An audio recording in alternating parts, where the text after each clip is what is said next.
Everyone, and welcome to Djuma and Arathusa Game Reserves in the Sabi Sand, South Africa. My name's Hayden Turner and welcome to Safari Live.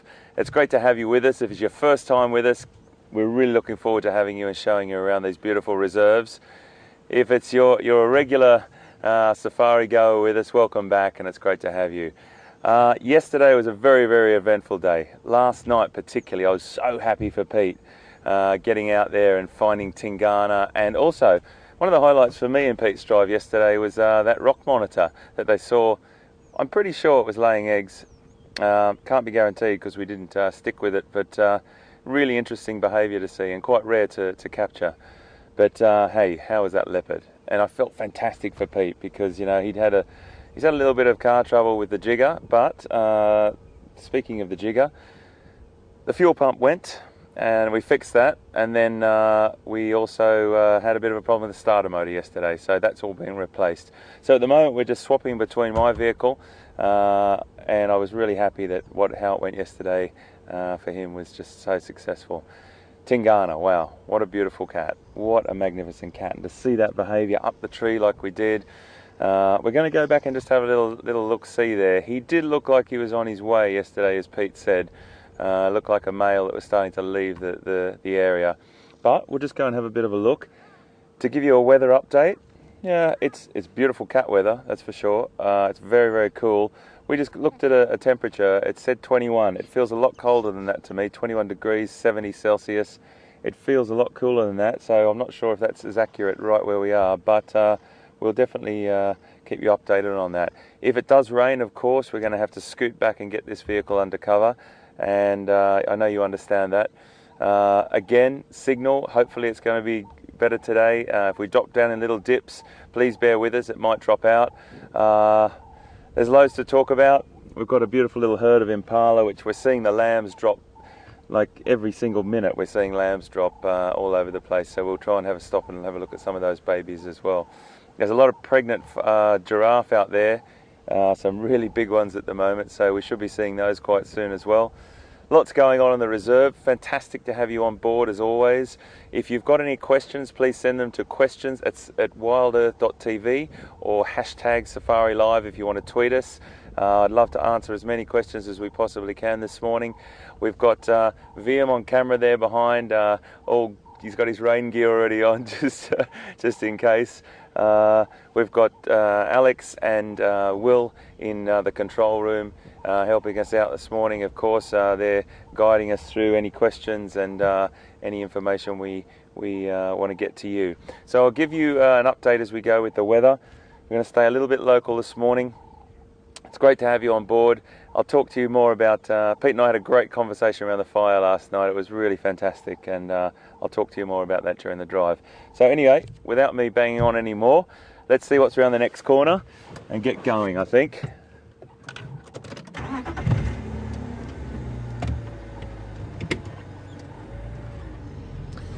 I've got the game radio channel on as well, just listening out to what the guys are hearing around the reserve. I did hear that there was potentially some line tracks picked up this morning.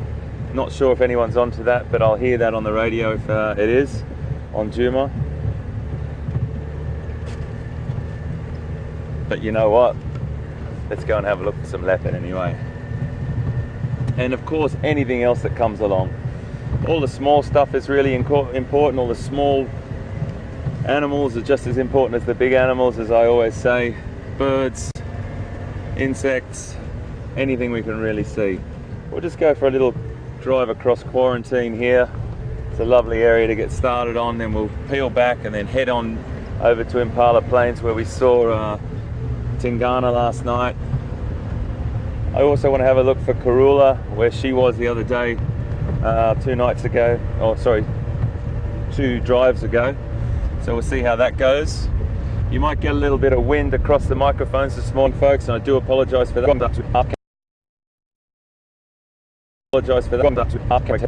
I can get it.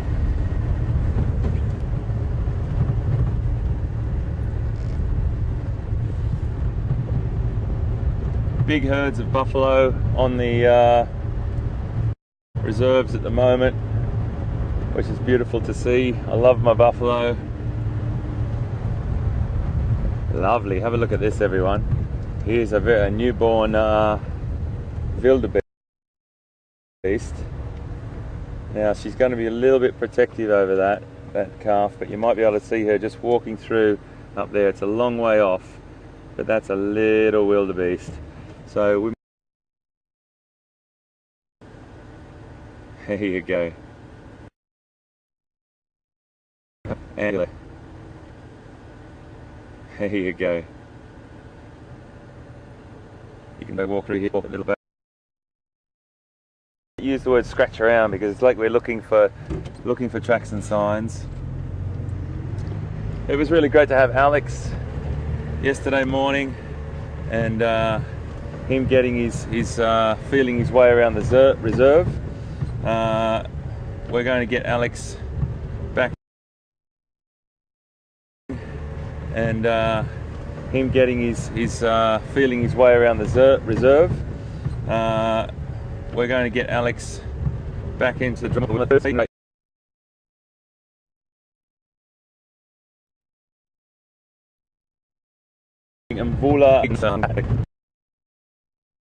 And the trees body size and the tree's ability with that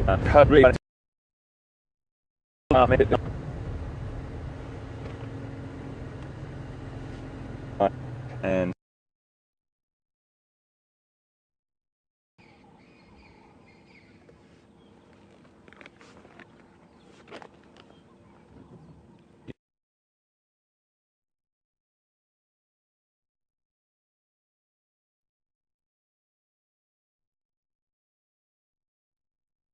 left last night, or if he checked it out, or he just came across Tingana on the ground. I think he just came across Tingana still.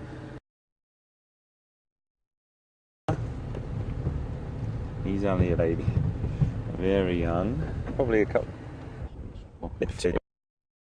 And all the babies will sit together and they'll keep their eyes open. And they'll keep their eyes open.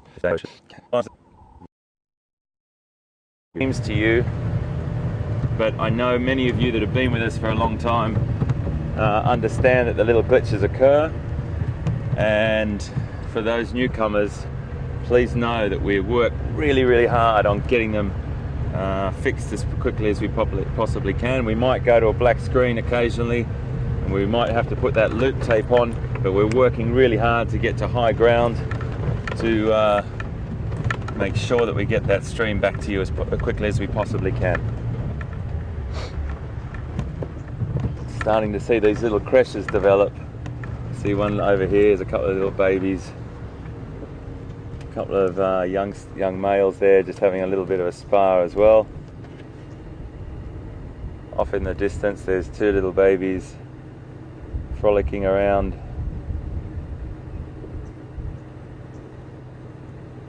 Little bit of wind flowing around at the moment, these little babies playing, quite beautiful to watch.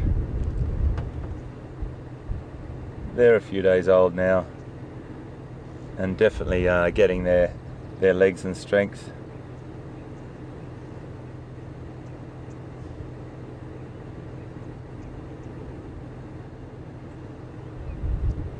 Yeah, great. We'll see loads more of them.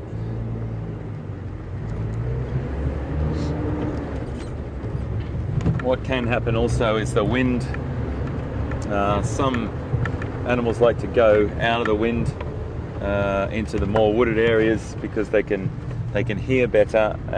The wind actually can play a little bit of havoc on hearing predators approaching, or seeing predators approaching, or smelling predators approaching. So they have a tendency to go into those little enclosed wooded areas a bit more to minimize the effect of winds. Some do, some don't.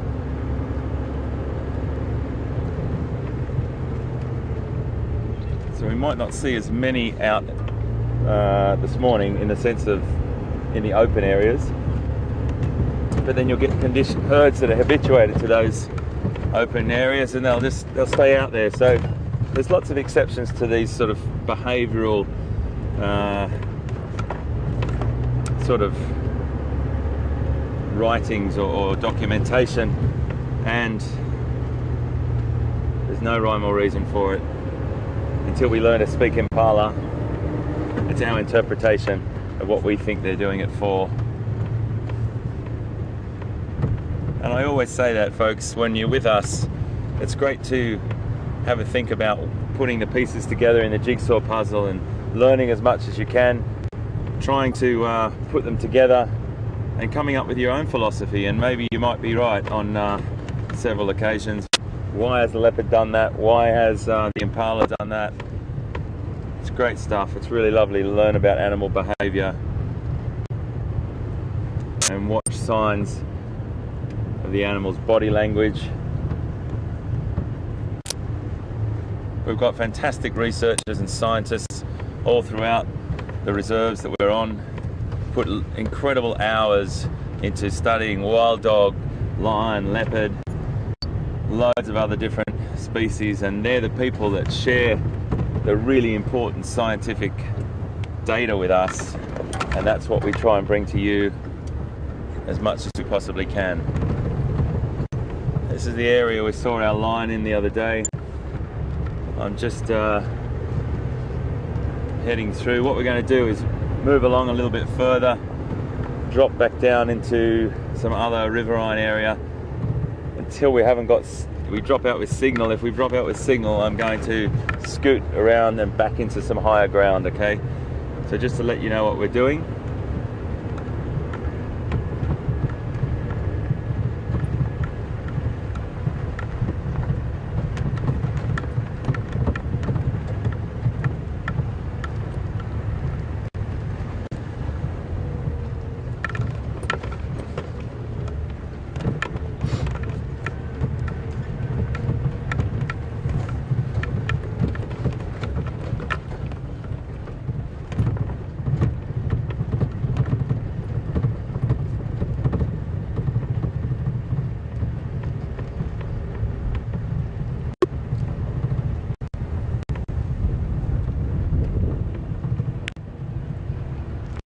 We just got an email from Bob in Wisconsin.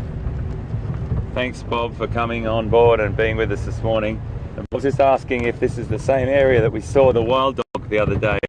That impala kill that was very exciting and incredible to watch, and it is exactly the spot, Bob.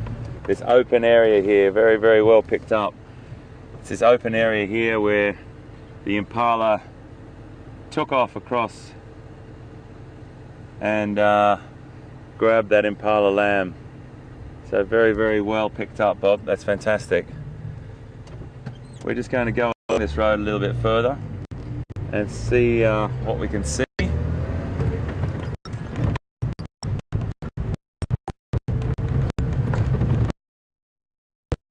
The philosophy that I always have about what's around the next corner and is a lot of people on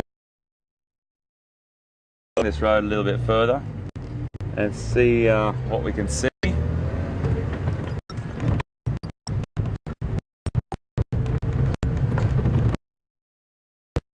The philosophy that I always have about what's around the next corner and is a lot of people on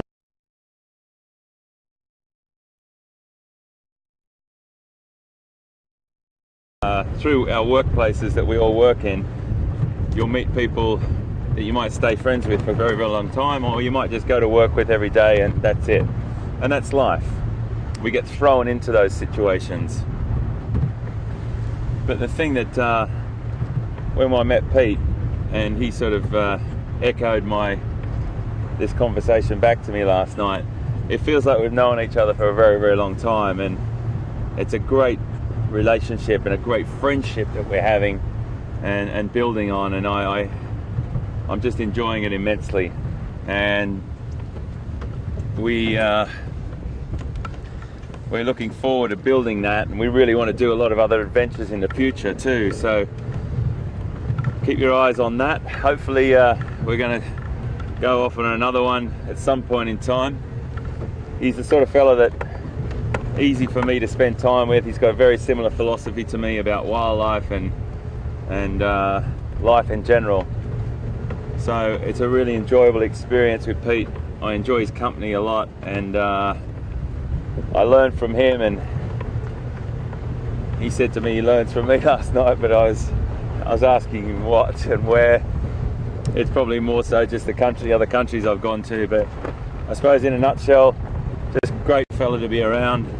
We're having a great time, we're enjoying it so much, and it's just great to have you on board with us and building this great friendship in the bush. And hopefully we'll have many more adventures together, and you'll be with us live.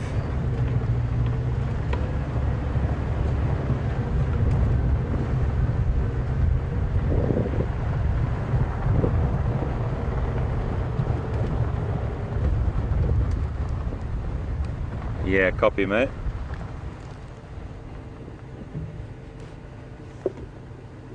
Excuse me, folks, just yeah, copy, control. Control, do you copy?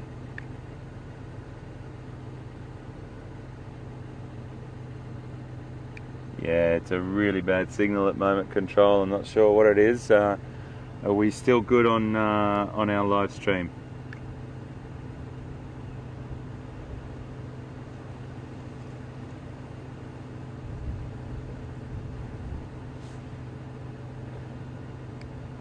Okay, copy that, control, just stand by. Folks, just got to do a little technical check here on our radios. We've got the comms, the communication with our control room. We're having a few little technical issues with. Hopefully the stream is still okay, so I can't hear him, Will and Alex, that well at the moment. I'm just going to go down here. Hopefully everything's going to be okay. If for some reason we do lose you, please know that I'll go to some higher ground and come back.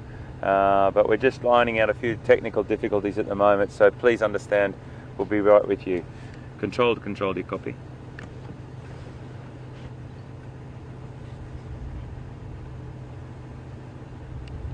Control, do you copy?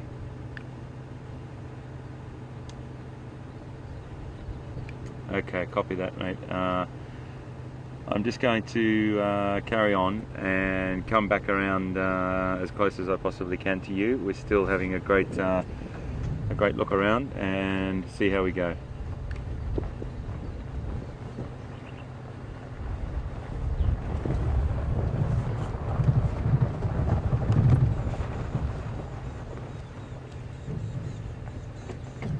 Do apologise about this, folks. Just reversing up, this little bit of elevation here seems to be giving me at least some signal.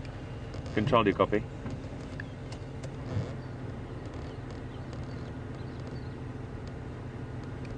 Control, do you copy?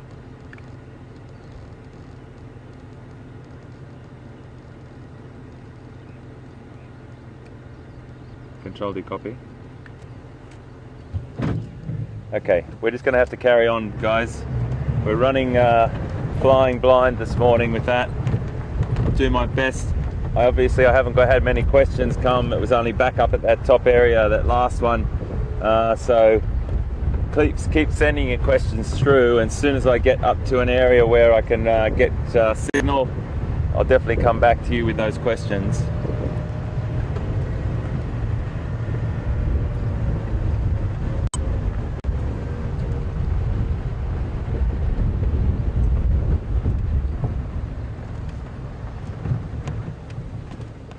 Copied that.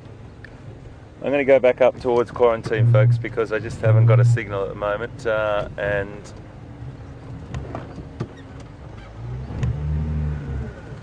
we can have a poke around up there.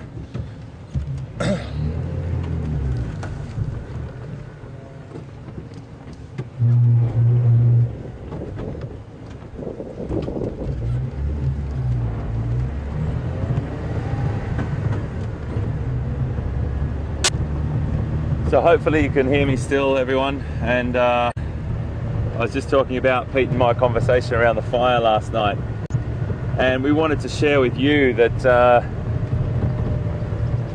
the magic of doing this is the moment. Right here, right now, this moment is what we were talking about, what we want to get across to you. We can talk about all the fantastic adventures that we've had and the fantastic footage that we've seen so far, but the most important thing is right here, right now, and living for this. So I just thank you every time for being on board with us. It's a really great feeling and one of the best things I've ever done in my life. So it's great to have you.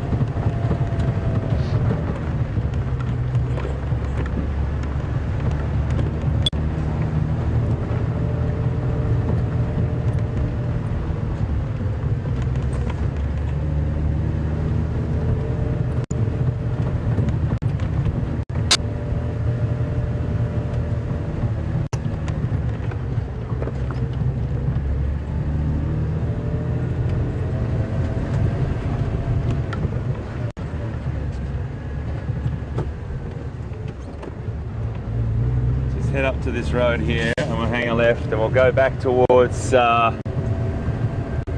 quarantine in that area, and I'll just drop down and have a look below there.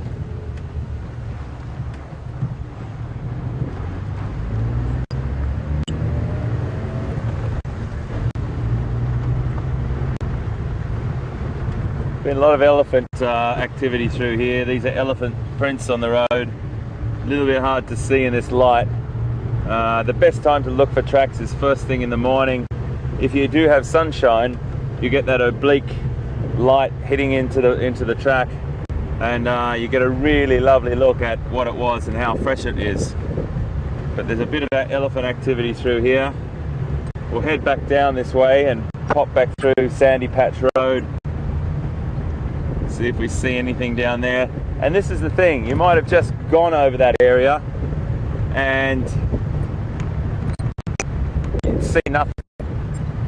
Back down 5-10 minutes later, a leopard. It happened to Liam and I on our first day driving. We went round the block, so to speak. Second time around, we met quarantine lying in the little sand on that very, very hot day. It was just fantastic. We've had some lovely leopard encounter over the last few days, and that's always a huge. We are leopard lovers, as many people are. It'd be really nice to see some soon as we listen to the radio a bit more this morning and see if we hear anything.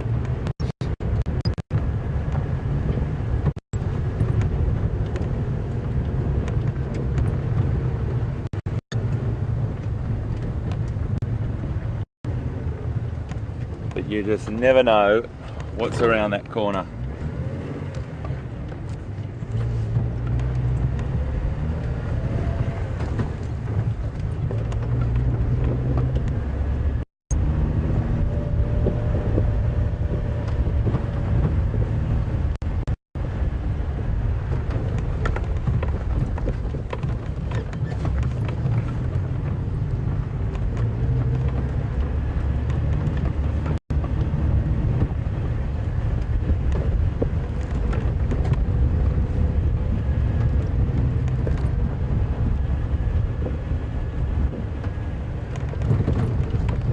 Have a look through here again. Sorry about the bumps, folks.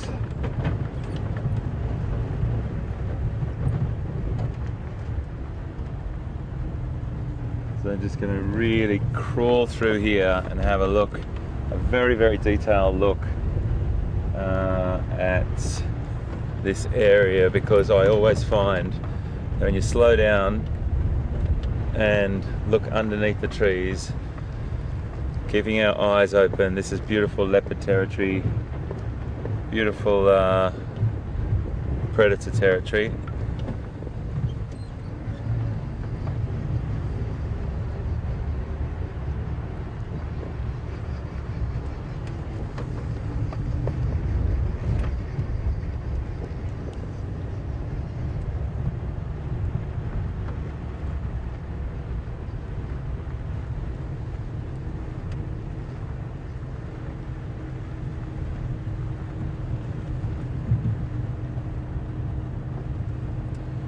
And VM in the back on camera is always, as I always call him, my eyes in the sky, that little bit of elevation that he's got. He's got a fantastic eye and sees things just as much as I do. Sometimes more.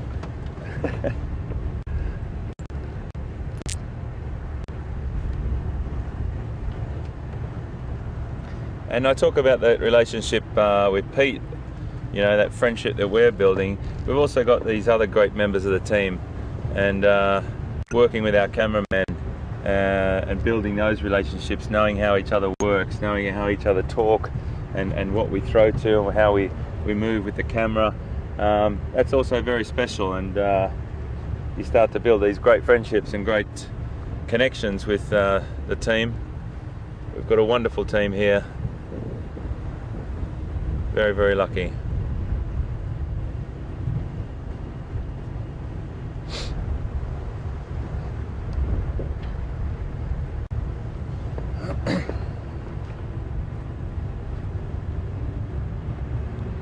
So we're just creeping along through here, keeping our eyes really, really intently focused on this vegetation.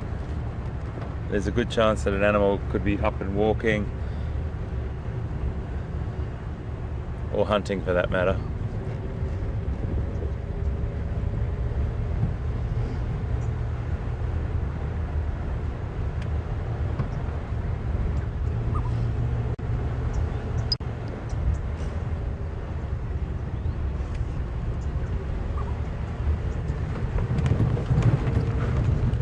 Control, do you copy?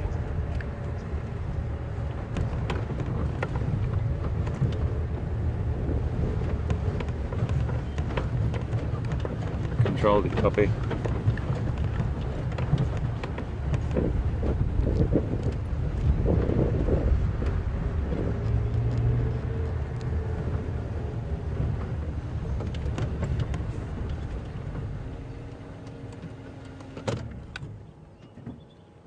Just have a look at this. There's a lovely little, look at these little heads popping up.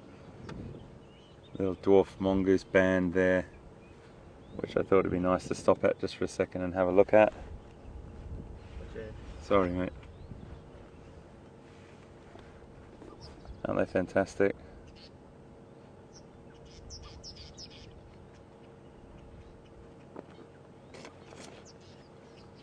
Busy little guys.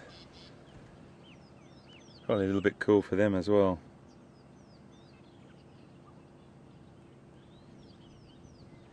There's a really nice band there.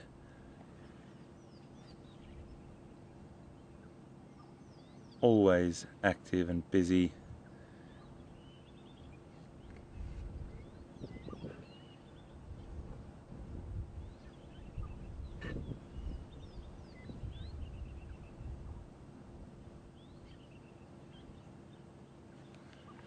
So they often sleep in those termite mounds.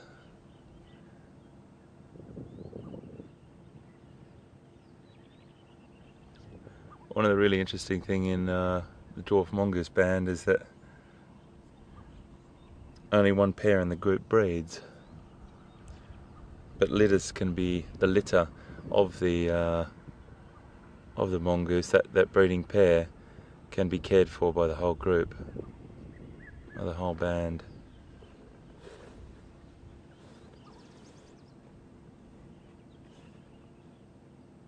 And this is the sort of habitat they prefer, this dry, open woodland, sort of savanna area.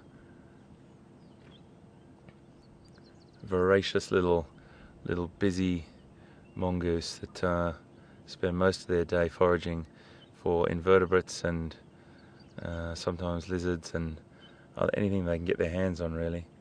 And have that fantastic association also with hornbill, which will be their eyes in the sky when they're off foraging, and also picking up any insects that the mongoose miss. They're beautiful.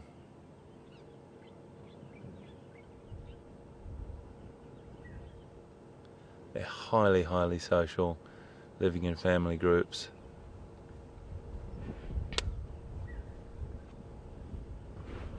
It's a little bit cool for them at the moment. They're not as active as they normally would be. If it was a lot warmer, they'd probably be off.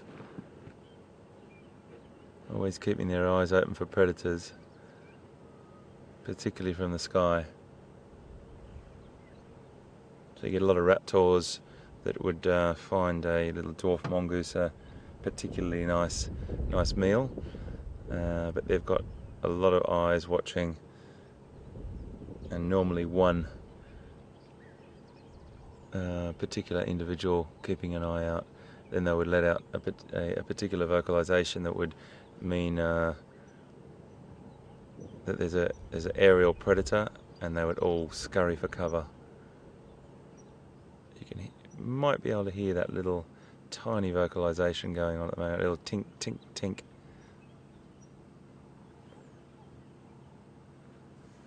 They're beautiful. Okay, my mongoose friends, thank you very much. That was nice. So the little small interesting characters, that's such a great, I'm just going to reverse back there because that's a really lovely shot. Just watch this little guy's head poke out in a second. I think he's going to poke out from, just see his tail there. Just see his tail poking out. They might stick their heads up again.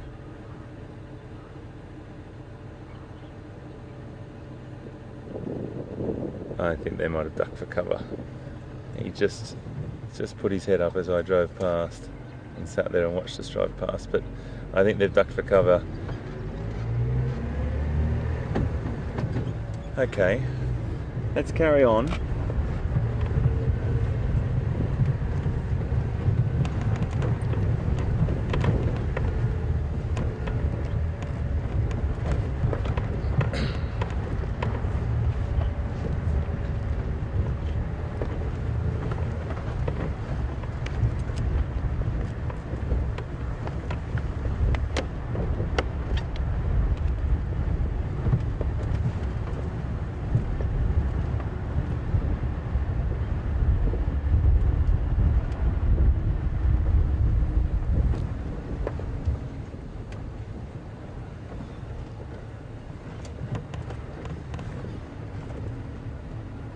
Loads of little impala babies. Look how fast they'll run.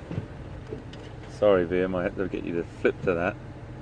Okay, they're only a few days old, these guys, running through shot here. Some more coming up into that.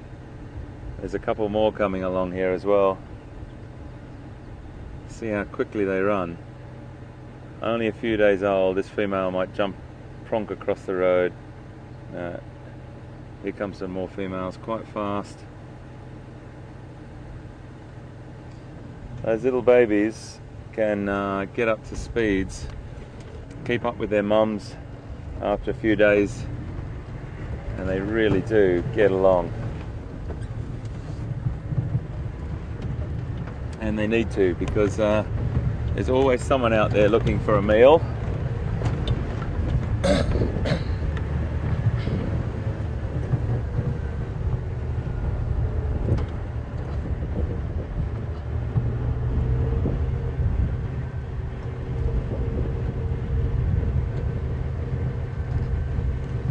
Last night we were driving back to our camp, and we saw so many hyena.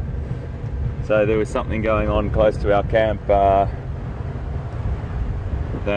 there was a lot of hyena, 1 or 2 or 3 we'd see, and then we'd see another 1 or 2 or 3 walking along the road, just loping in that fantastic gait that they have. They're a beautiful, beautiful animal as well, and those hyena have probably cleaned up, well, not those particular hyena, but hyena have probably cleaned up that zebra that fell out of the tree this morning or last night. And the only remnant of Tingana's meal up there, that zebra dinner, was a bit of fur left on the ground, a bit of zebra hair. I'm sure you're getting a little bit of wind over the microphone now, folks, because I can feel it in my face. I'll speak up louder than I normally speak. make sure you can hear me.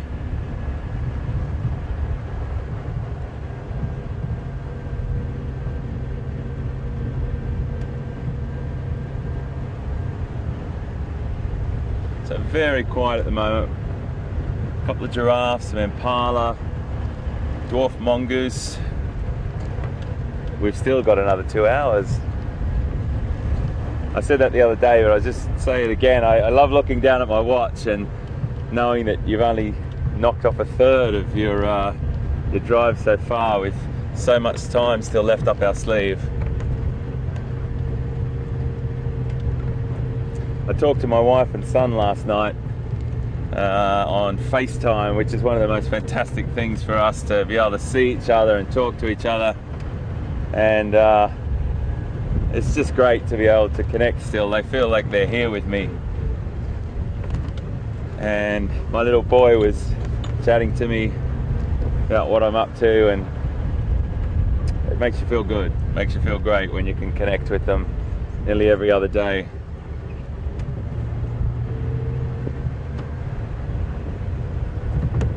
I think I mentioned that a few days back, and I just have to say it again because it just blows my mind. My little boy still thinks that, you know, this is not that incredible, you know, in the sense that, yeah, you're broadcasting live from the bush, Daddy. Isn't that what you just do, you know? And my son is 8, and he's growing up now with this understanding of technology that is expected, whereas he doesn't really understand about how much work and effort goes into broadcasting live from the African bush. But that's kind of magical as well.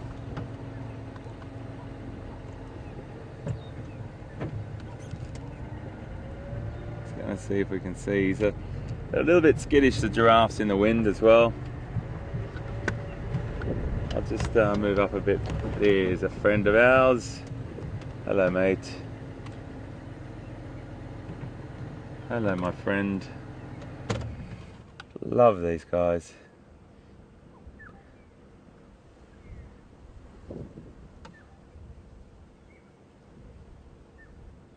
Beautiful, beautiful condition. Very light colour in this male.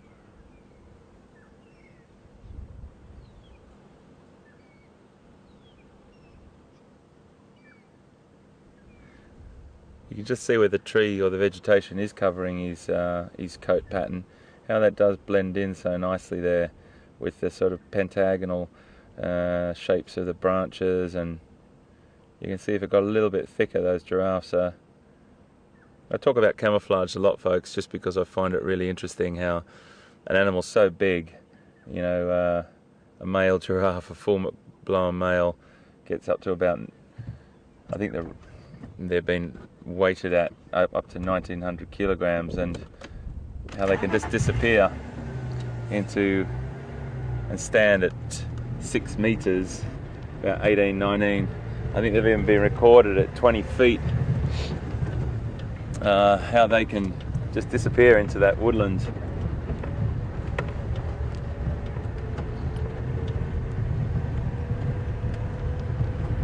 It's the same with elephant, you know. You can look for elephant for a long time. We looked for them the other night on that, near the airstrip on Arathusa, and they were in there. We saw a little glimpse of one of the youngsters, but animals that are the largest land mammal on the planet can just disappear into some vegetation so quickly and easily.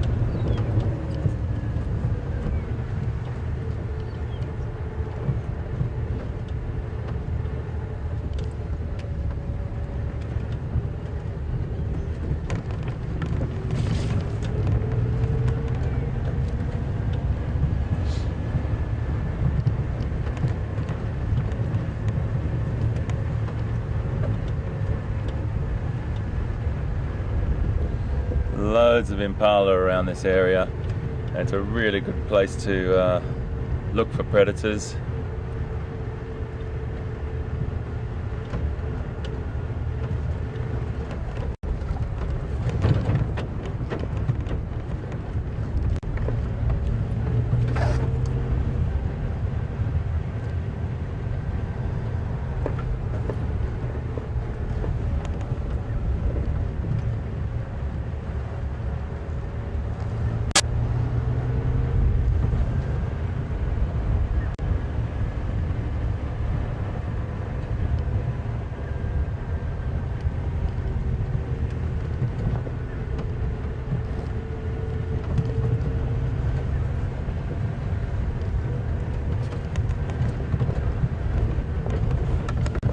Sorry guys, bumps along here.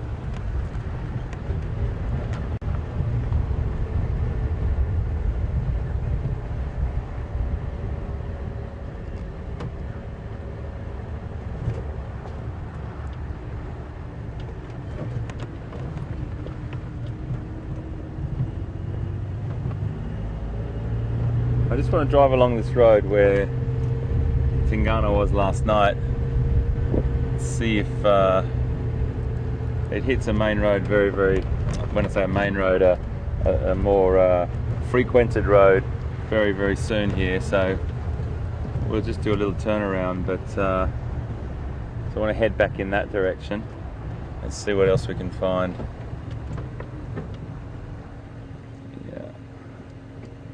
Don't think, I think he's probably gone across the other side.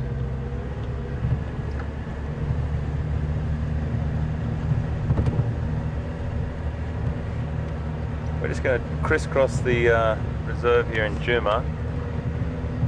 We haven't seen Quarantine for a few days. We'll just roll down into his area as well.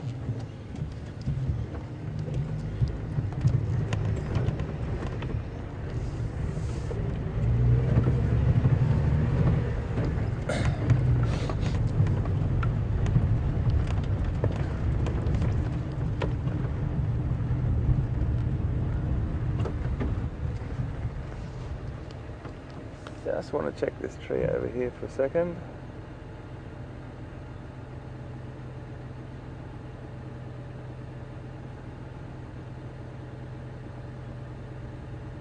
And just the surrounding area. Have a quick scan before we leave Impala Plains.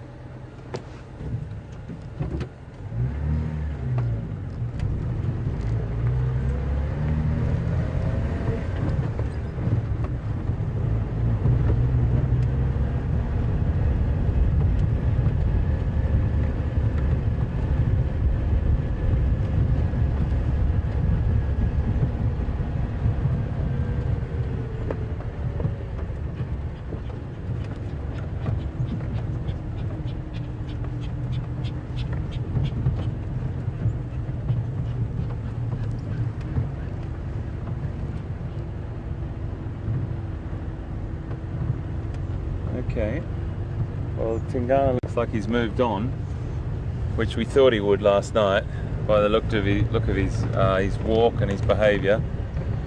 And his food's finished, so we might just head on down here a little bit further, start to crisscross the area down here around Quarantine and see what we can find, see what's around that next corner.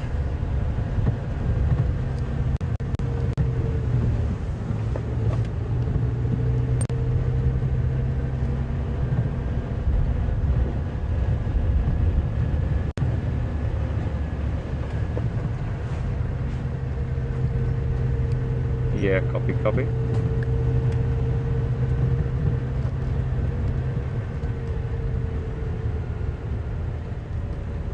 Yeah, you're breaking up, mate. I'm sorry to say, you're breaking up.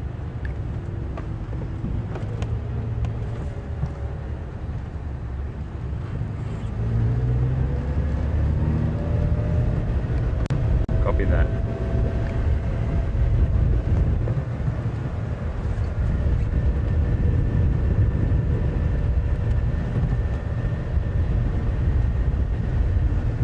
So we're going to head back towards the Quarantine area, an area we call Quarantine because when the reserve first used to, I think, bring in any animals to restock numbers or to add numbers to the reserve many years ago, way back, they would bring in herds of maybe buffalo or something like that and quarantine them in that area, just to make sure that they weren't introducing any disease to the already established numbers of buffalo and potentially other hoofed animals, or predators for that matter. But I think now it's just an area that we refer to as quarantine, and that's probably a bit more of an explanation for you.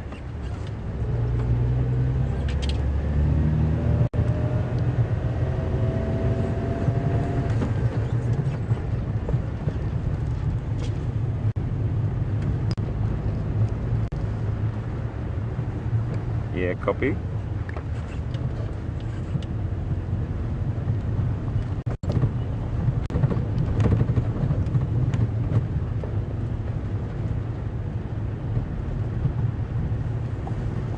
Okay, copy that. Folks, just bear with us for a second. We're just going to do a little bit of radio trickery here, if we can, and see if I can fix this problem. So just bear with me for a second.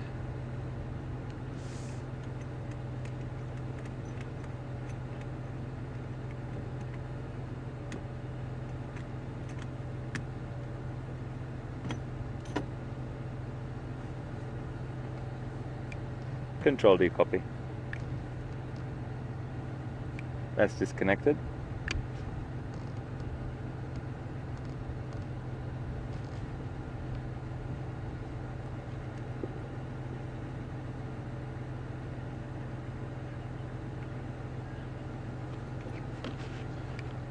Stand by.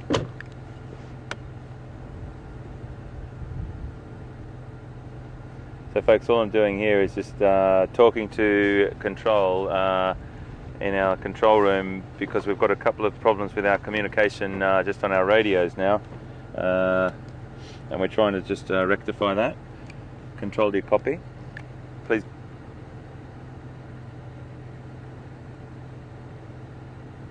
Yeah, it is has been disconnected. So is that better comms? Okay, copied that. Can we continue to go a little bit further than that from quarantine?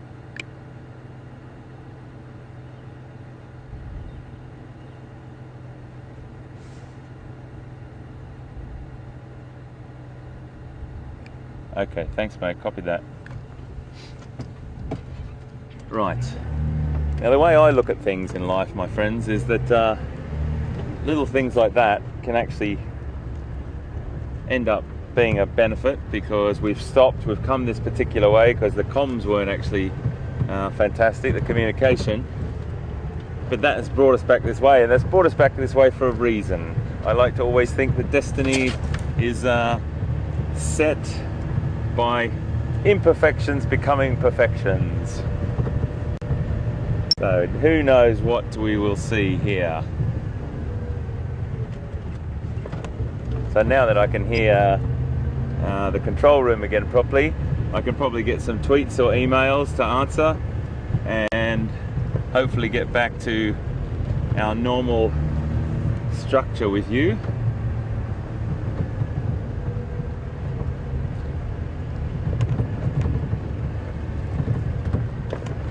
So again, if you've just joined us, or if you've always been with us and you want to throw us a question, you can email us at questions@wildearth.tv, that's questions@wildearth.tv, or you can tweet us at #SafariLive, and I'll be more than happy to answer as many as we possibly can.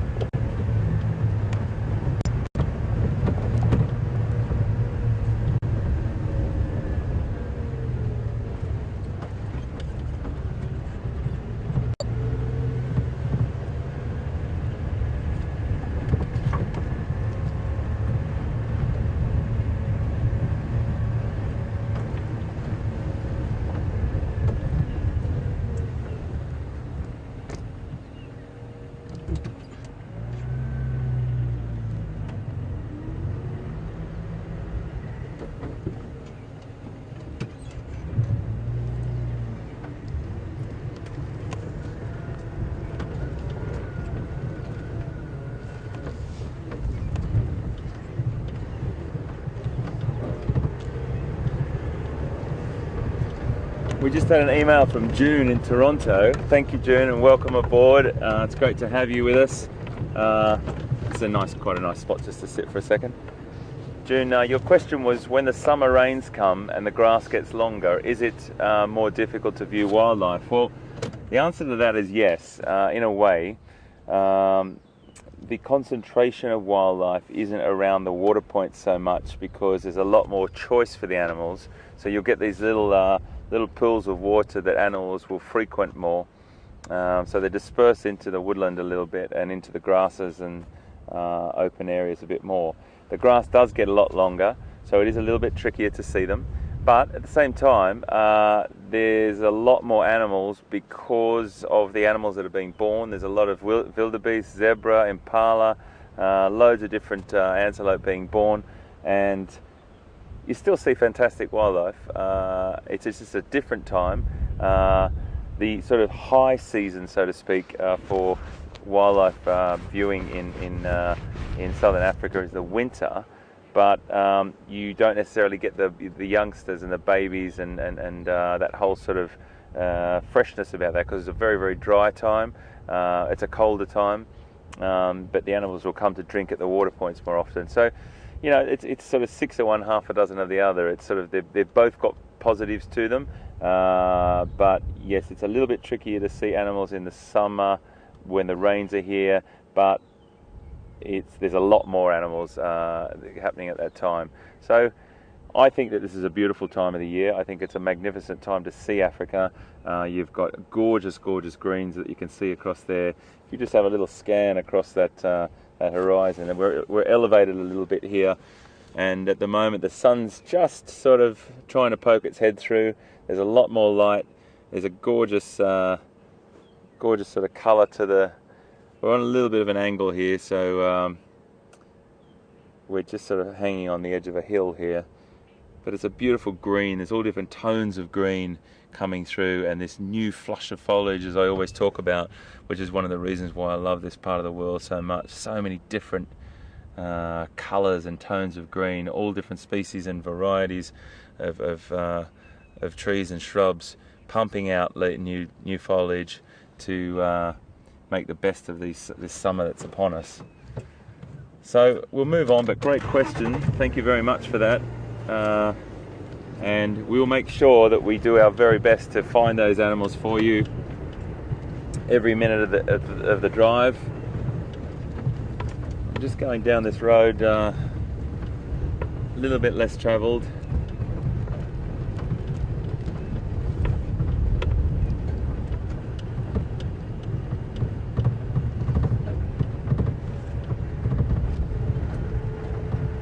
So we should have Pete's vehicle operational this afternoon if we're lucky. I really hope so, because we want to get both of the vehicles back out again. It's great to be able to cross over to each other. We cover a lot more ground.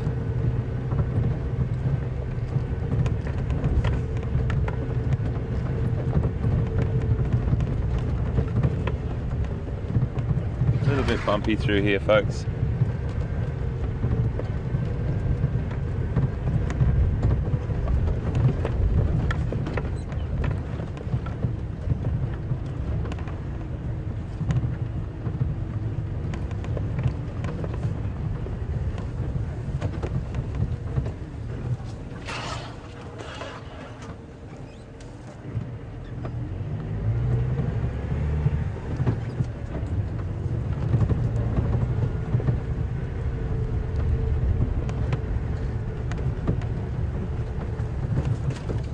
Our aerial here.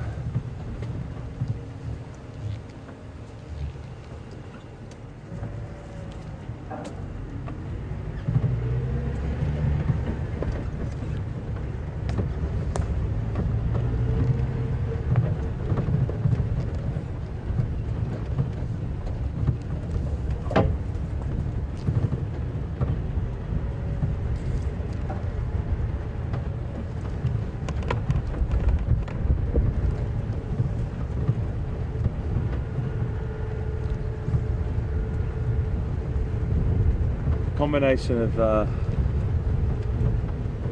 wind, oh, sorry, not the combination, just the wind being a factor can change things a lot when it comes to looking for different species.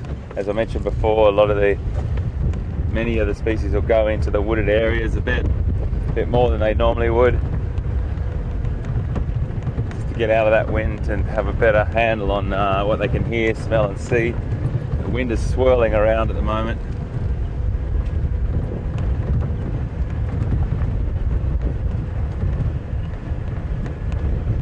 So we're just going to go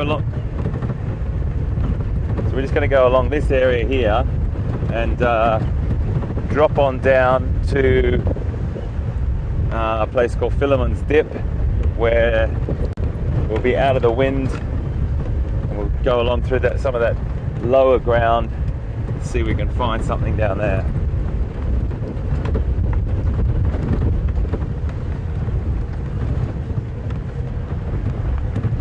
I was so happy that we found kudu bulls yesterday as well for you.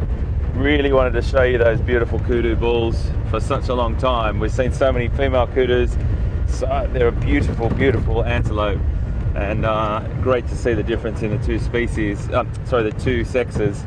The females not having horns and the males having those extraordinary spiraled horns.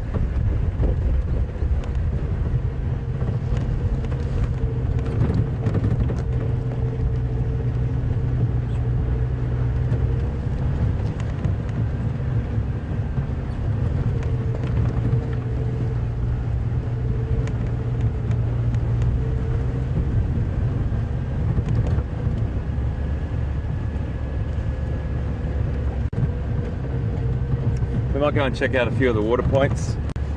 Some of the water holes now might be a great thing for us to do.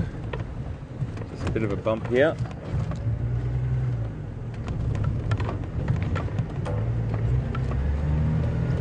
These marula trees are beautiful, dotted across the quarantine area. That lovely patchy trunk. Definitely have a look at those soon. I just want to maximize our time by getting down and looking for, whenever you see me do this, folks, or Pete, we're looking outside the vehicle to see if there's any tracks across the road, fresh tracks, or what we call spoor. I spell it out every time I say it, just for the people that aren't familiar with the term. Spoor is the Afrikaans word meaning tracks or signs.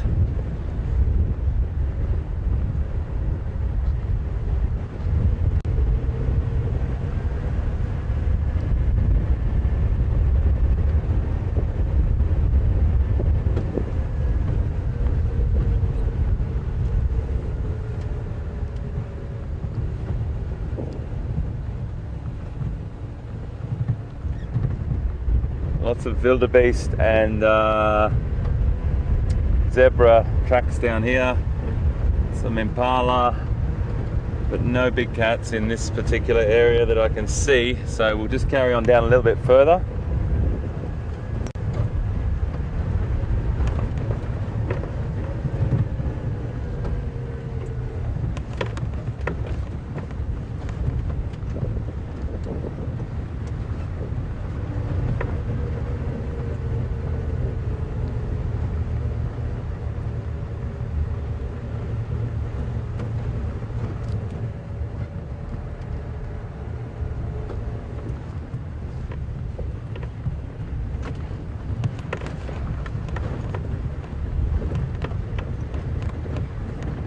Just keeping our eyes really, really focused.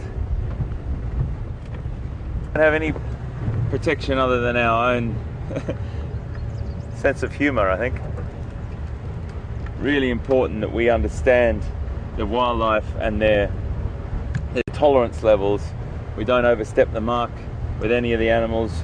We make sure that we stay the safe distance from them and also the respectful distance from them.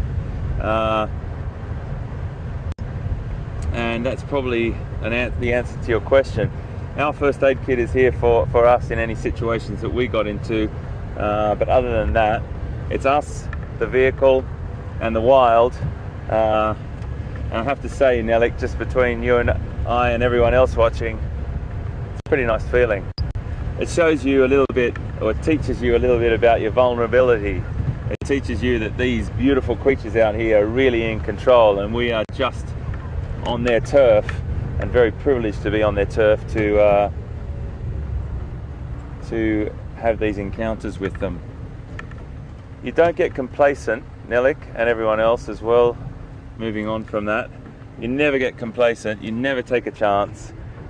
It's not about being a hero out here, it's about being smart, using your knowledge, using your intelligence to get through, and not being a hero, because heroes sadly don't last too long when you're dealing with wild animals.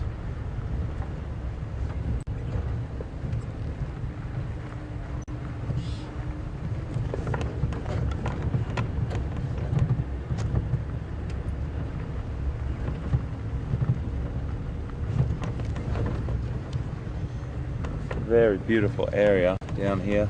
I love this area through here.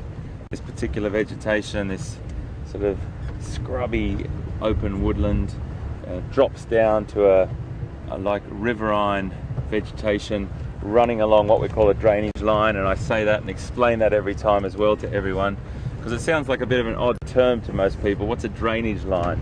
A drainage line is what we refer to as an area where water after rains would accumulate and go down a riverbed, and that will be a part of the erosion process, and it would feed into either one of the dams or into another drainage line, and it's an area that's frequented highly by particularly leopard. They love them. They use them to drop down into and come up out of to sneak up and stalk potential prey for them.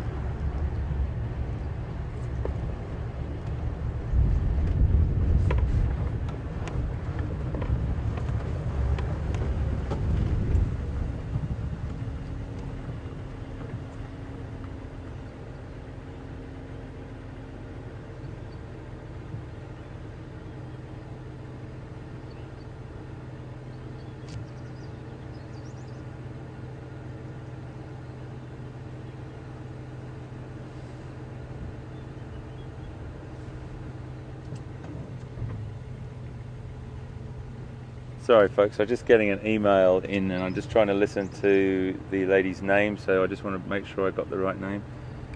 Can you confirm it's Charlene and the surname, please?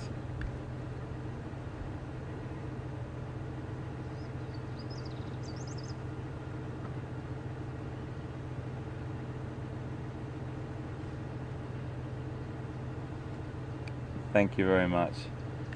I think it's Charlie Cleveland. I hope I've got that right. The radio's just breaking up a bit. If it's Charlene or Charlie, I please apologise if I've got that incorrect in the first side. But Charlie, your question, which is a really interesting one for us to talk about, are the animals concentrated all in one area, or are they constantly on the move?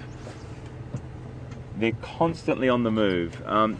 When I say constantly on the move, I mean animals that are moving to water points and back and forth, particularly buffalo, elephants, territorial animals like leopard, for example, will probably stick to a home range or a territory and then a little bit of a wider home range. But the animals are constantly in sort of a transient sort of situation. There's areas that they'll like to frequent more, there's no doubt about that.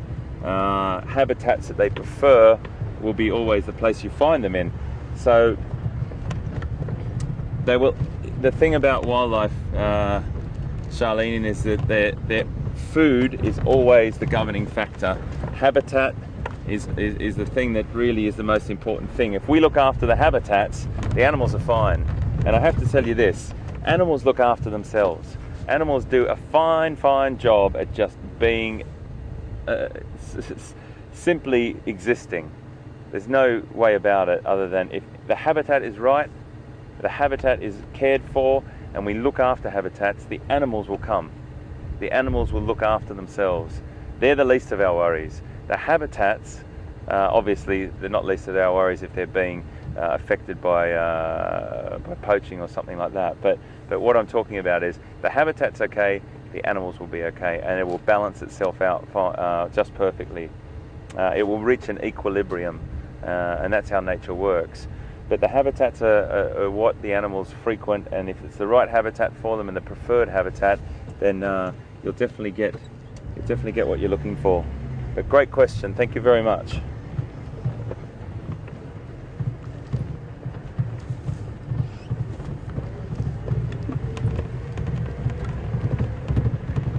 Okay, we're just going to go down and have a look at our dam, Viatella Dam, or we've got a camera on there, a static camera that you might watch online. And yesterday was really great. We had a couple of people tweet in and say they could see us streaming live from our camera on board, but they could also see us through the camera on the dam. So that was the webcam. So that was fantastic, and we waved to you. So really great technology. We'll just go down and have a look at that as well. Quiet this morning, folks. Very quiet, but that's how it works.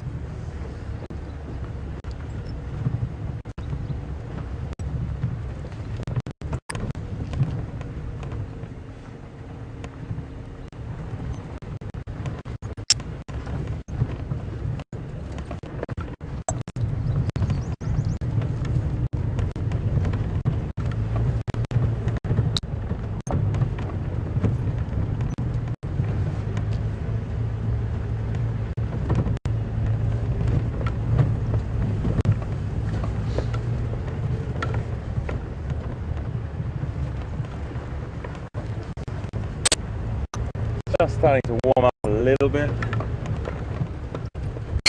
Still a very, very cool breeze blowing across.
We're just coming up to Arathusa Dam.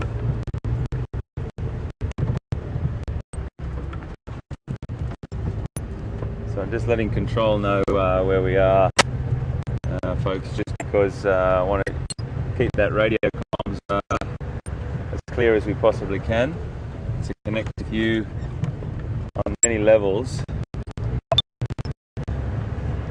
This road leads along to that dam. This is what's there. I also want to go up and visit that hippo up in Treehouse Dam. Let's see if we can see him again this morning. We're trying to habituate him, or when I say the word habituate, basically is meaning that we get him used to humans, and he starts to out of the water a little bit more and doesn't have a tendency to go under and just drop down there. So they do get used to after a while with all animals. The more they're habituated to human beings and they're familiarised with us and connecting us not with fear or any concern, the more chance and they stick a lot longer. Loads of latitude. Majority of the animals on these reserves are very well habituated.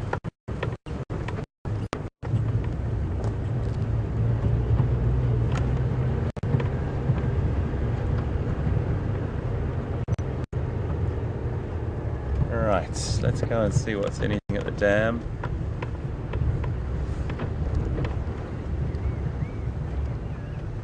A couple of buffalo here I can just see drinking across the other side. It's a bit bumpy through here, folks.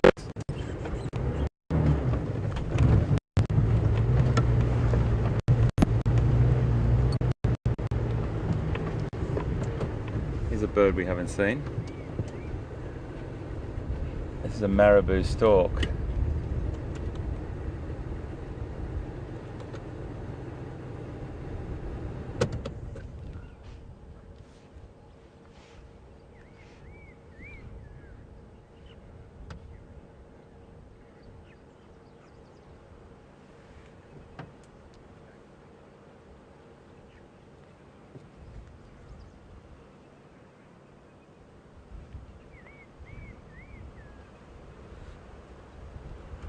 So I just want to do a little bit of a shout out to Karen, who is a great member of our team. She just gave us a bit of a heads up about this marabou stork as well from the webcam. So thank you very much for that, Karen. Always appreciated, and thank you for all your hard work that you do for us. This is a great bird. This is a marabou stork, and he's just sitting there waiting to see if he can pick up any scraps. There may be something around that he might be scavenging.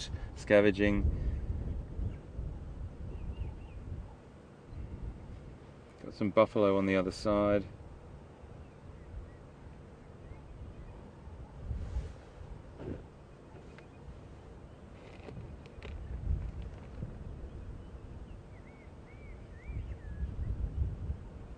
Beautiful bird, marabou.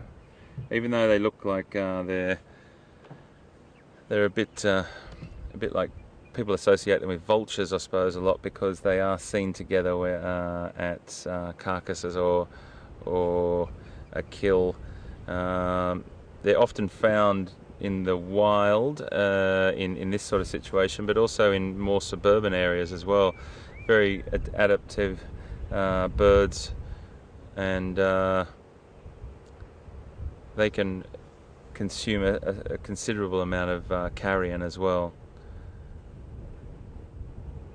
They're fairly common residents and sort of nomads in savannas, grasslands and wetland areas, but they're normally associated around a carcass or a kill.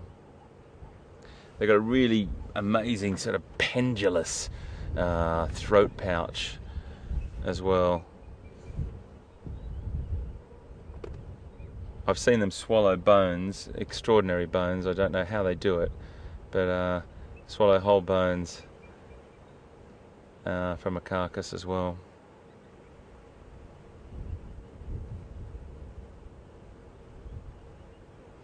And they also build massive nests, massive sort of a stick-like platform up in trees, as do many storks. But they're a great creature. They're sort of like the birds that hang out with a lot of the vultures and capitalise on the carcasses that are left after the predators are finished with them. I think that one, just by looking through binoculars at him, is a juvenile. Hasn't got his full coloration on his head yet. That will colour up to be a really bright pink colour. So it's a marabou stork. I'll just give you a little look here on our app to see if I can find a picture of him a little bit more. Let me get that up for you whilst Fiam's coming back to me. So I can give you a little listen to the call as well. Here's a good picture of that pendulous pouch, that throat pouch there. Try and get the reflection off it for you there. And you can see that real pendulous throat pouch. That's what they look like in flight as well. And we haven't got a sound actually on this one. They make a bit of a croaking sound occasionally, but you don't hear it very often. They're very, very silent. But that's what the adult looks like. And see how I'll just bring that a bit closer to camera for you. That's got a really, really red tinge to it with that pendulous throat pouch hanging down. Marabou, M-A-R-A-B-O-U stork. And we can add that one to our list, folks. And we've got some nice buffalo bachelor herd over the other side. We might just move on.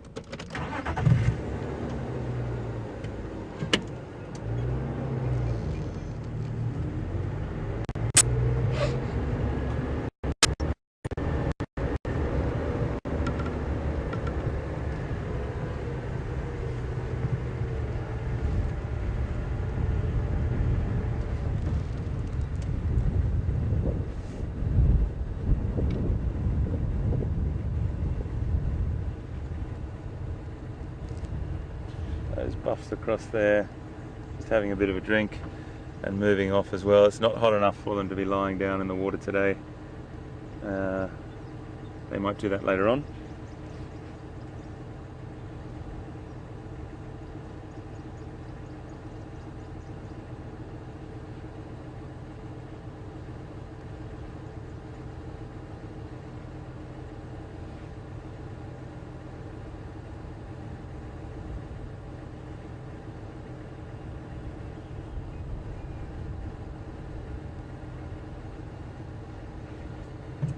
Okay.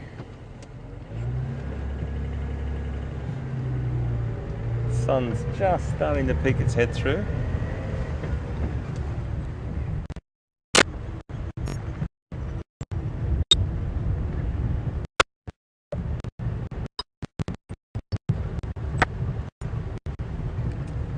Control, do you copy?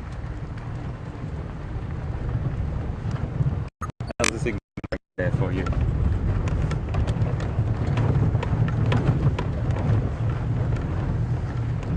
Okay, thank you.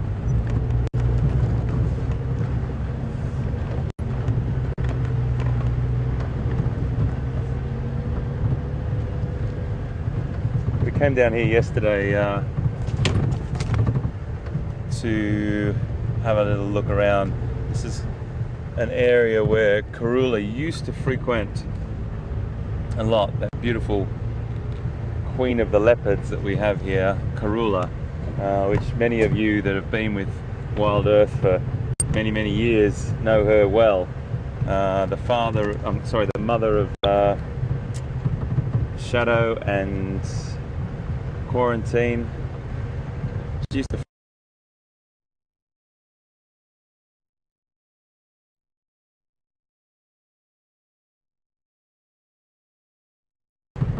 Shadow and Quarantine. She used to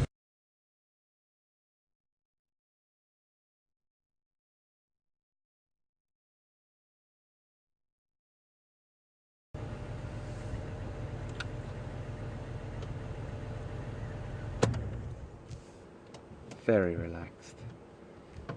Wow.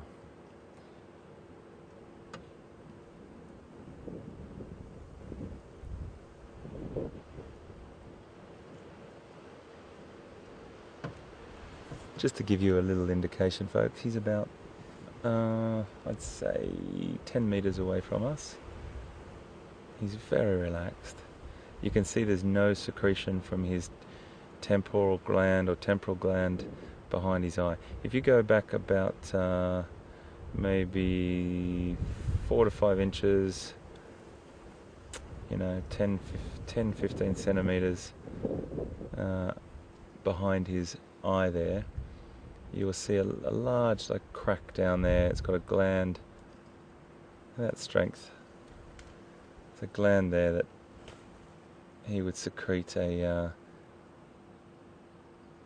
very, very sticky substance called must out of that gland, his must gland. That secretion would show us that he was in more heightened sexual awareness, and that's just when we've got to spend a little bit more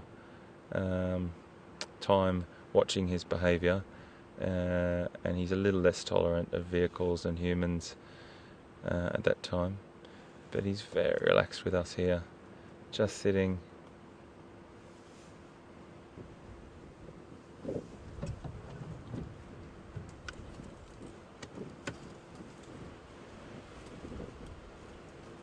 So close to us, folks. He's only 5 meters away from us now.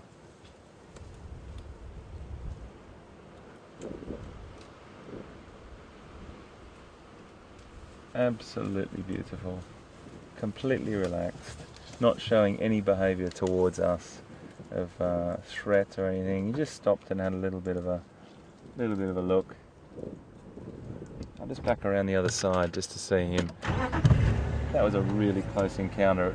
It's a lot closer sometimes than it feels on the camera, but a really lovely time to see him.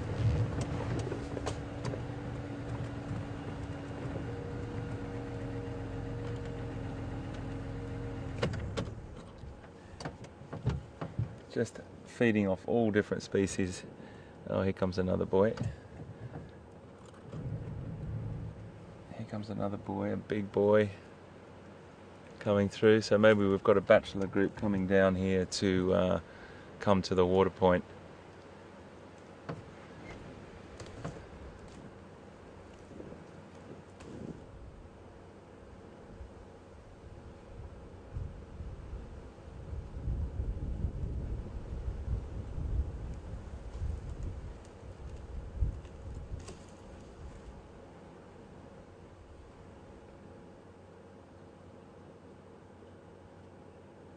Being in the presence of elephants it's just one of the most beautiful things. It's something you can't quite put into words. It's a very, very calming yet at the same time adrenaline heightening experience, because you know they are the largest land mammal on the planet, and you know their power and their immense strength and ability. But at the same time, if you can just monitor their behaviour and watch what the signs and the signals that they're giving you, you can get a really good idea of what you should be doing, whether you should be backing away a little bit or whether you should be just staying where you are. And that's what we do. This particular individual walked around next to us there, which was only about 5 meters away from the vehicle. But we were completely relaxed, as he was. He's got feels no threat from us whatsoever, and that's the wonderful thing about these places in Sabi Sands. They're just so conditioned to knowing that we are not a threat to their existence.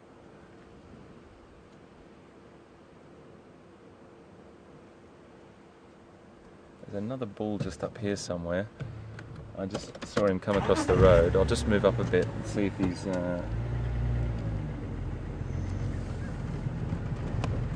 around, or if he's moved into the he's moved in a little bit. But that was lovely. We like that, coming around a corner and seeing a boy like that feeding so calmly and happily. Another big bull just went through there, but they're going to probably feed and just browse through this area for quite some time. We might come back this way and have a little bit of a look. a look-see. Lovely stuff.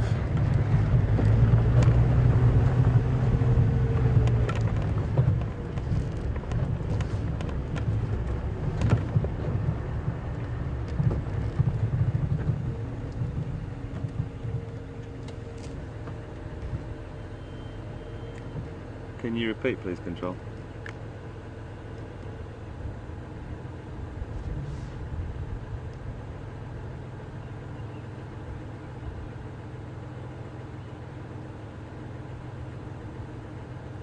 Okay, copy that. Thank you. Standing by. Okay, we're going to venture a little bit further afield now because our comms are, our communication's a little bit better. So we're going to go to some of our favourite areas now.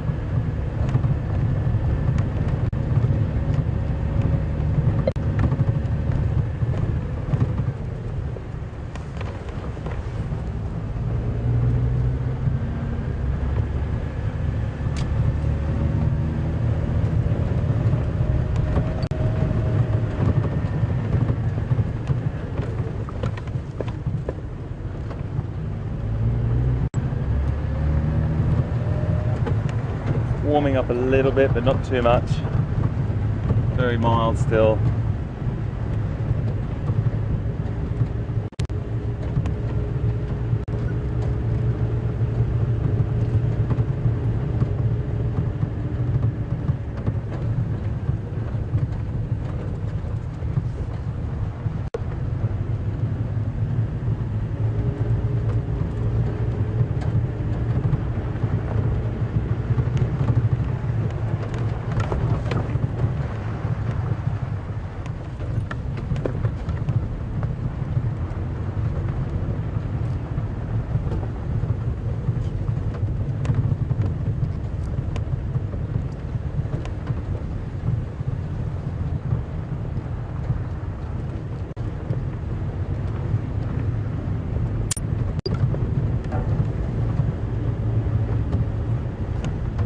So now that it's starting to warm up a little bit, our cats and our predators will be probably starting to look for a little bit of shade,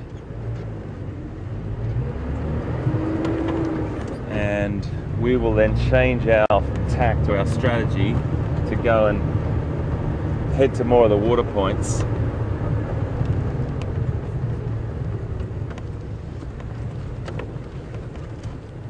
See what we can find.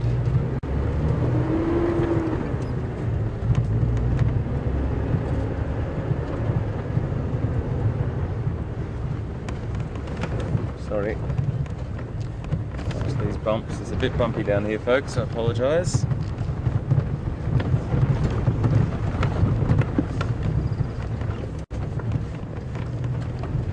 It's a bit like a full body massage on safari. End up feeling like you've gone a few rounds with in a boxing ring sometimes, but we try our best to keep it as smooth as possible.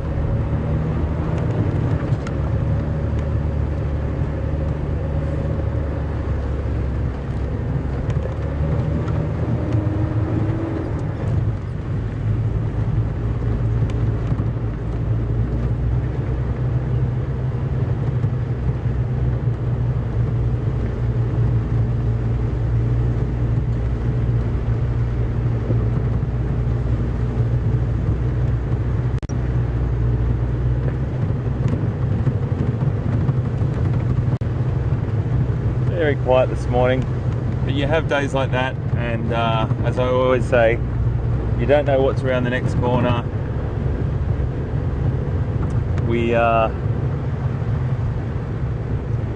I think it's a really great, also a excuse me, a nice breeding herd of buffalo here. It's a really great reminder that this is unscripted. This script unfolds in front of us every single day. We don't have any control over the animals. We don't have any control over what happens. All we do is go out and try and find the wildlife for you. And that's how it works. That's how it works.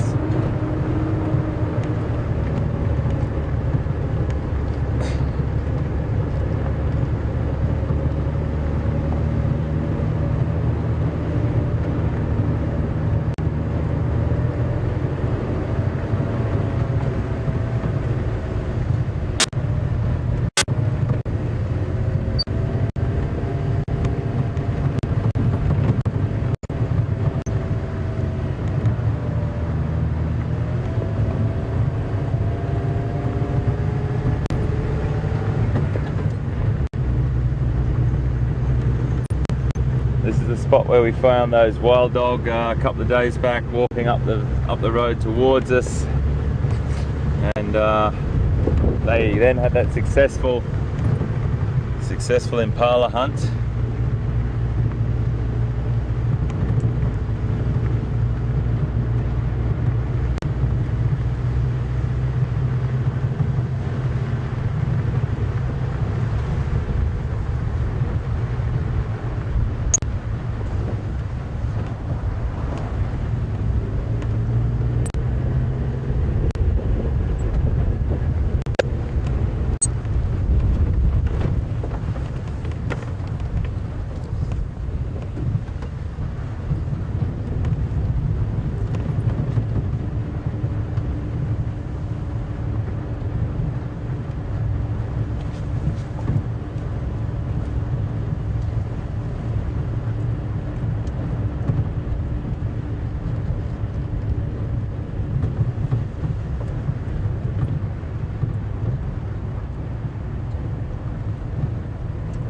You can see on that marula there, it's a bit of elephant, let's not call it damage, elephant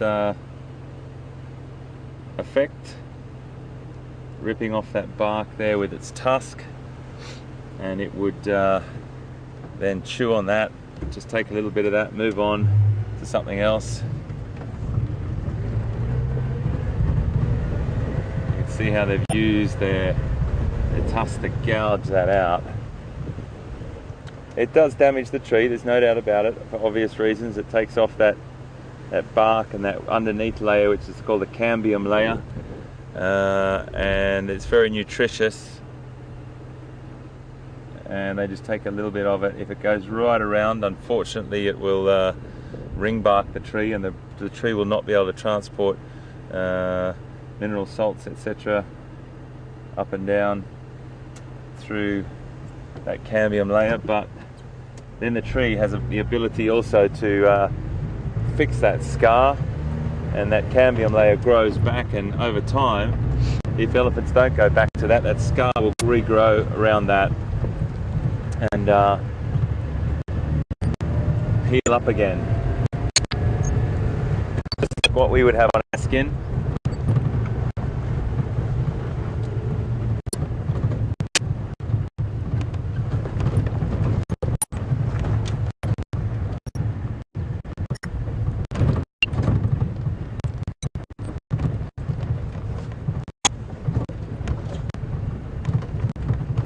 Bit of zebra and wildebeest across there, often congregate together. Just move back a little bit for you.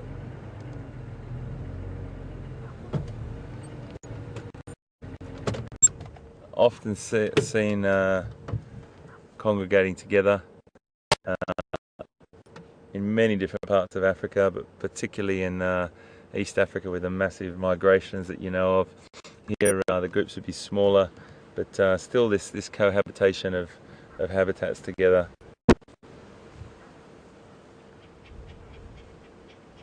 And the more eyes, the better. There's no doubt about that.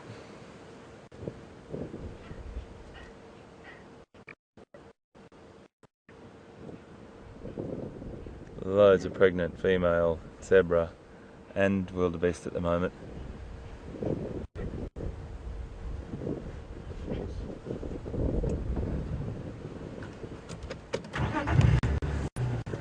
There's a few zebra crossing in front at the moment.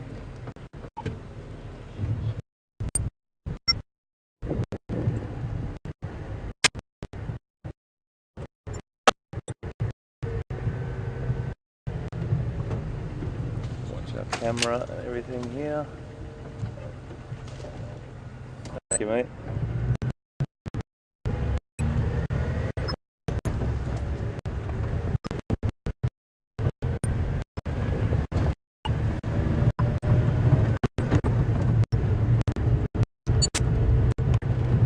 Okay, we're going to head down now where we on our way to and try and see that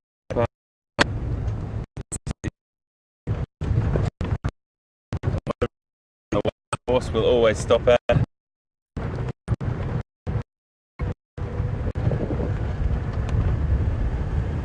So a new bird to add to our list this morning, marabou stork, which is fantastic. We've got a lovely herd of waterbuck here, waterbuck females.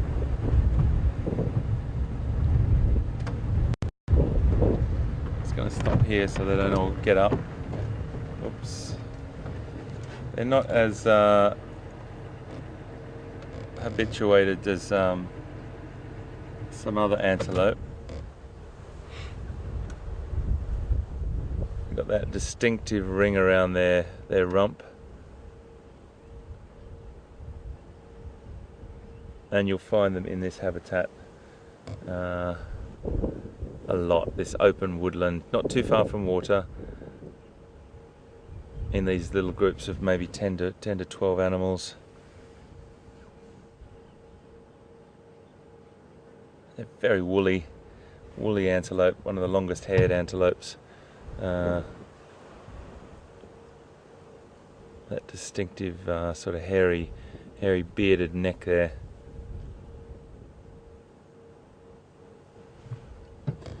Okay, let's have a little wander down this road here.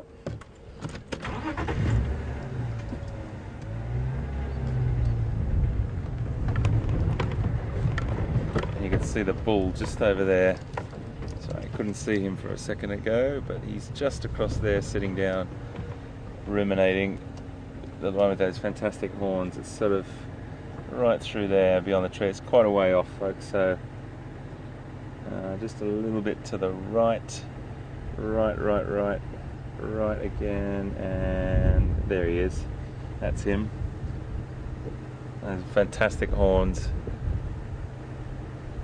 The females have no horns and the males have horns.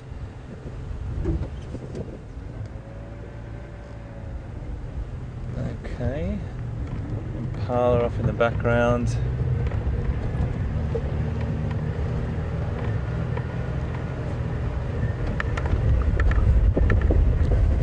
A lot of wind here, folks, so apologies on the mics. Not a lot I can do about that.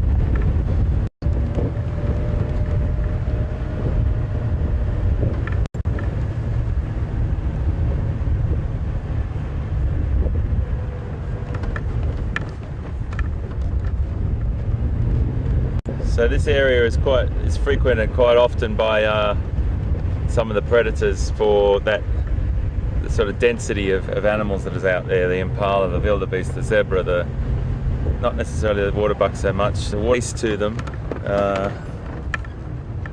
that lion and leopard don't like as much, but they will occasionally, but very rarely. Only if times are tough. It's not their preferred.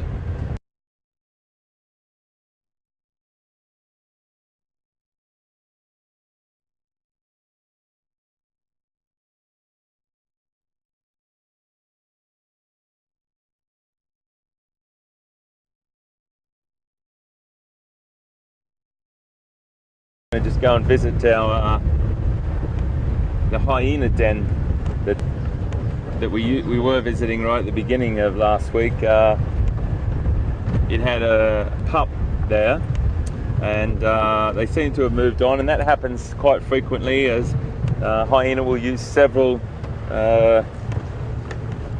not burrow, well, let's call it a burrow. It's not necessarily made by them.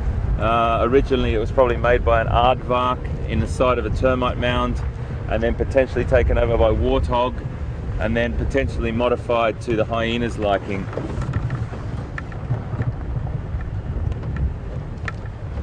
I suppose you could think about it as like termite mound makeover. The aardvarks come in, they've got an incredible digging ability, they've got fantastic claws in the front of their feet, and they'll make their burrows inside there. They'll then move on as well to another one. Warthog potentially might move in. And then when they move out, the hyena may move in. It doesn't necessarily have to happen in that order. but then they do get quite a lot of parasites in them, and when the parasite infestation gets too high, the animals will probably move on. Now, that being said, I've seen a really big one, a very deep one that's been frequented by lots of different species, and made the hole was so big on it that a leopard could get in it. Again, in Zimbabwe it was, and there was a leopard actually living or using it potentially as a place to have her cubs. So that was an interesting one, because we saw loads of different tracks going in and out of the leopard, and we were imagining that that's what she was using it for. We never saw the cubs, but it was sort of on the edge of a rocky area, near the base of a what we call a kopje, which is balancing sort of granite boulders, and just on the edge of this termite mound was a large hole, and we followed these tracks of these leopard, and it led into this hole. So she was potentially using it for that. So loads of different species of animals will utilize termite mounds for their homes or places to have their young, or who knows what else, but also to eat termites. So this was the mound just here, and it looks a bit quiet. Last few times I've come here, there hasn't been anyone home at the hyena homestead. I do think that they've moved on. There's not a great deal of activity.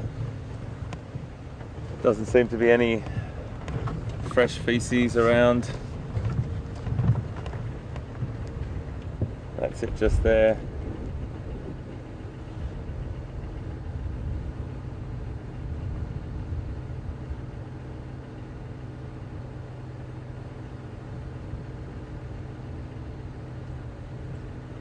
The animal kingdom version of the old home makeover.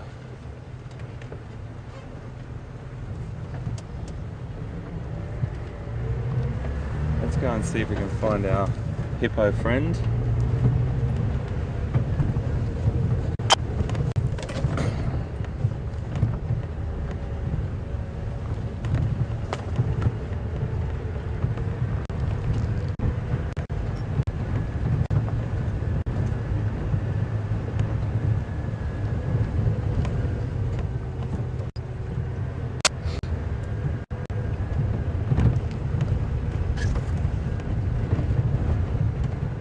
We normally see some tracks coming up this road as well, and I didn't see any tracks of the hippo coming up here this morning. So, sorry, just then. So, looks a bit like they've moved on. Just going to make our way down to Treehouse Dam and Twin Dams just to have a bit of a look there. We've got about 33, 34 minutes left with you, and I'm really wanting you to come back this afternoon if you've got the time. It'd be great to have you on board again. So it really is a matter of just watching my aerial.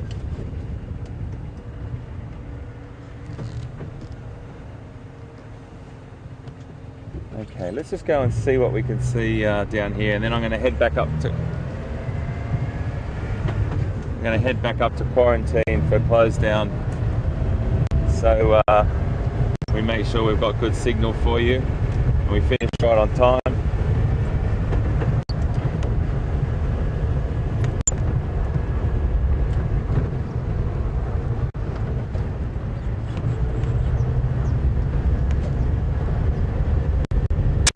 We'll just go down and do a bit of a loop, go down to Twin Dams and up to Treehouse Dam, and then make our way back up to quarantine.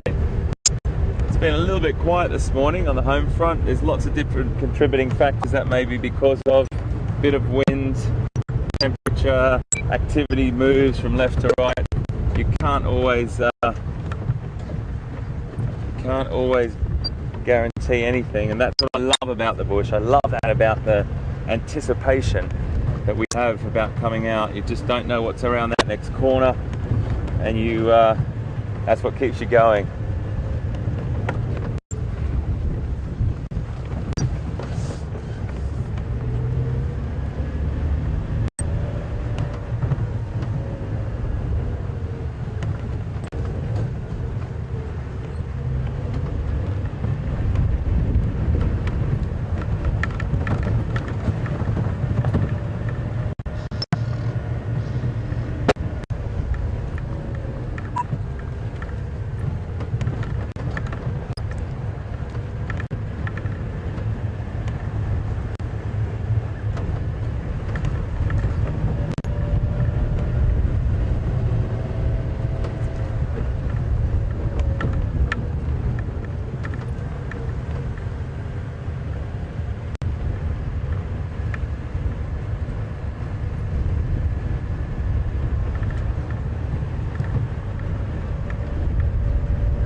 make our way around to these dams. Let's see what we can find down there.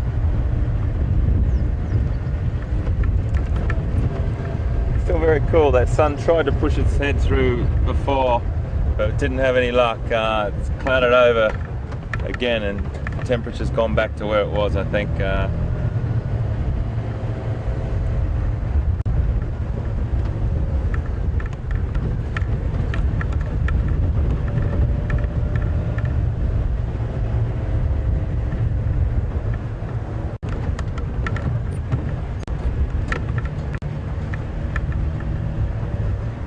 Every condition is beautiful in Africa. The sun, the cloud, the rain, the wind, the storms, you know, summer, autumn, winter, spring. It's always a beautiful time to be here. All those seasons offer different experiences. So the winter down these parts can get quite cool. Not as cool as where some of you are in the world, you know.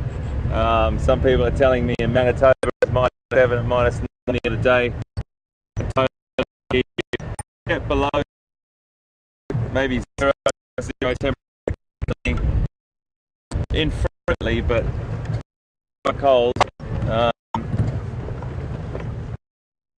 You get little dustings of snow in South Africa, but just a little bit on South Africa. History is one of it's just got so much and so many different habitats and ecosystems. It's mega diverse. It's classed mega diverse. One of the 14 countries in the world that's mega diverse. So it's even more diverse than one could think. So many different habitats and species, and the ranges in this country. And I you know, I'm proud, very, very proud for South African people to have this beautiful country to themselves, because it's just I feel a little bit part of it. I feel great privilege to be here. I feel like I've got a little bit of this country in me, and if I was a South African, I'd be pushing out my chest and holding my head high, because it's some of the most beautiful parts of the world here.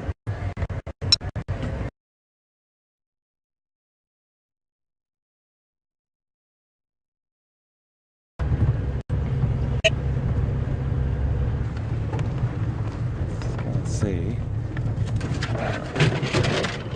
No, he's not male walking up through there.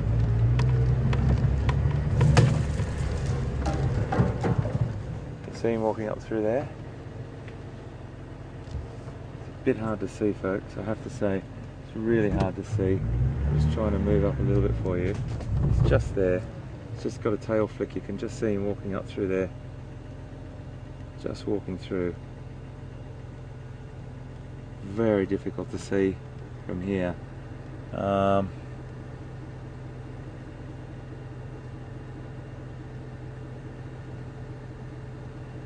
Really tricky one for us to go any further forward. He seems to be wanting to keep that distance away from us, so I can just see him moving off in the distance. I have to turn around anyway, so I'll just go up through this way, and I think we're going to have not much more joy on that one, but good to know that he's here and he's coming to drink at this particular spot.